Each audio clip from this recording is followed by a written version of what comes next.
Sir Ian Rankin is Scotland's best-known crime writer, creator of the world-famous Inspector Rebus novels, and now he's stepping into a new role as guest programmer at this year's Bloody Scotland Festival. He's chosen the writers he most wants to see in Stirling this weekend and joined us to tell us what audiences can expect.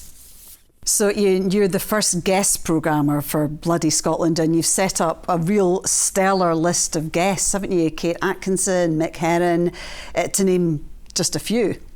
Yeah, one of these things, everybody I asked said yes. I wasn't expecting it really. So Reverend Richard Coles, Kate Atkinson, the human rights lawyer Philippe Son said yes. Kathy Reichs, the American forensic anthropologist and novelist, said yes. Yeah, they all said yes. And so we have got an amazing lineup and lots of panels, lots of young writers, lots of new writers, whether you like spies, thrillers, domestic, noir, cozies, we've got something for you.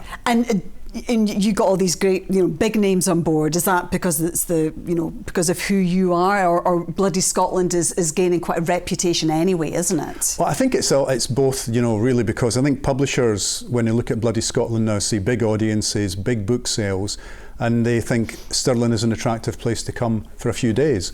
So it's an easy sell to their authors.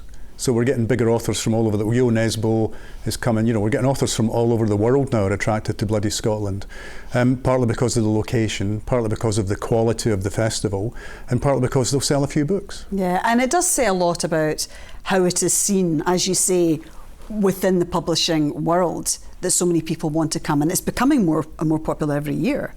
It's selling more tickets every year, but at the same time it retains a welcoming presence. It's not. It physically can't get much bigger than it is because there's only so many venues you can use in Stirling.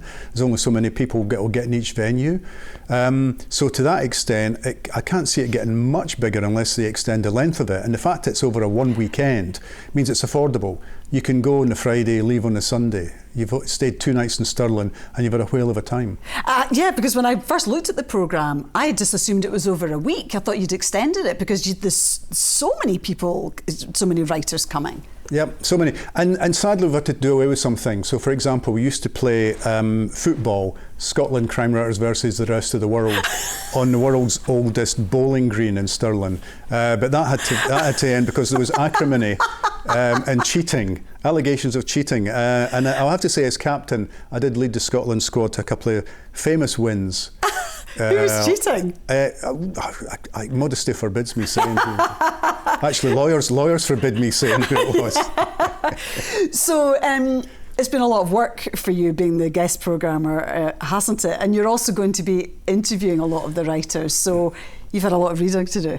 I've had a lot of reading to do. I said, invite Kathy Reichs. She said yes. Will you interview her? Oh, okay.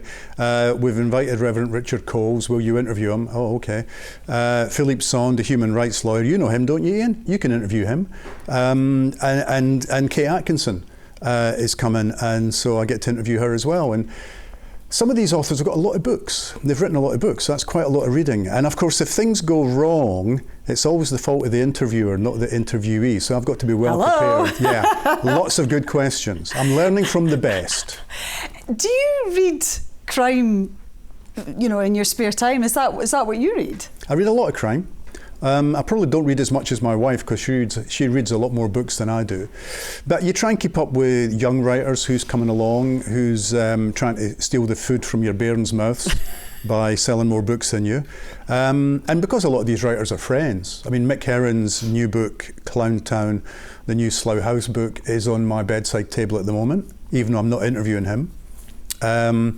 Kate Atkinson's new book, last book I just finished recently and really enjoyed it. Kathy Reichs' new book doesn't come out until October, so I don't have to read that.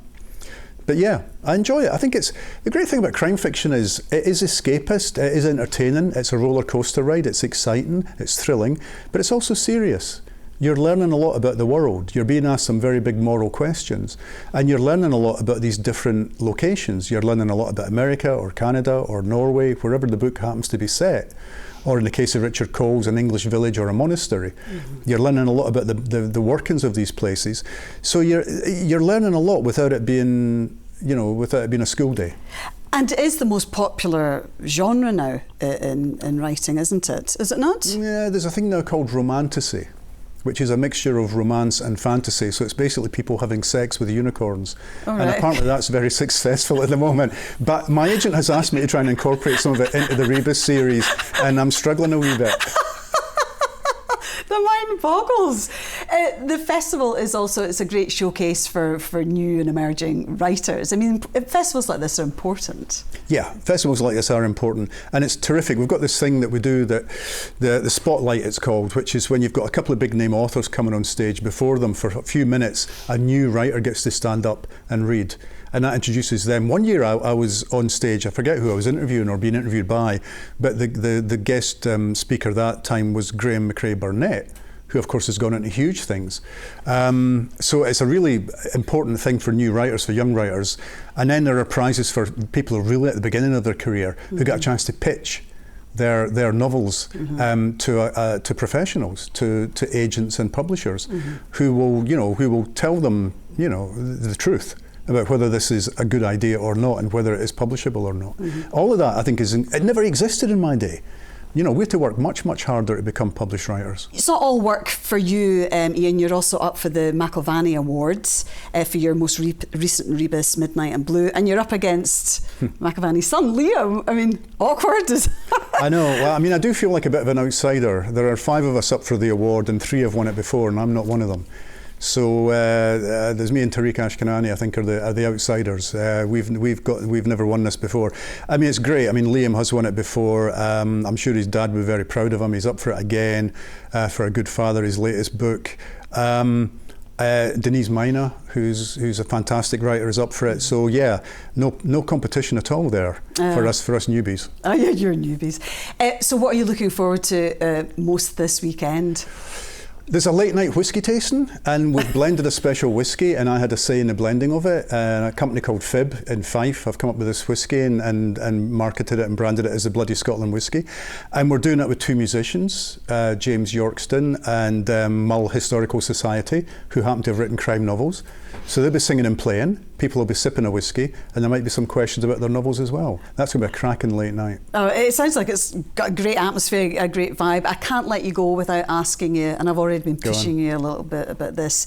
Is there another Rebus novel in you? You seem to think not, Ian. I think that's going to be devastating to many fans. Well, there'll be a Rebus TV show coming back later, early next year, I think. There might be another Rebus stage play. I'm mulling it over at the moment.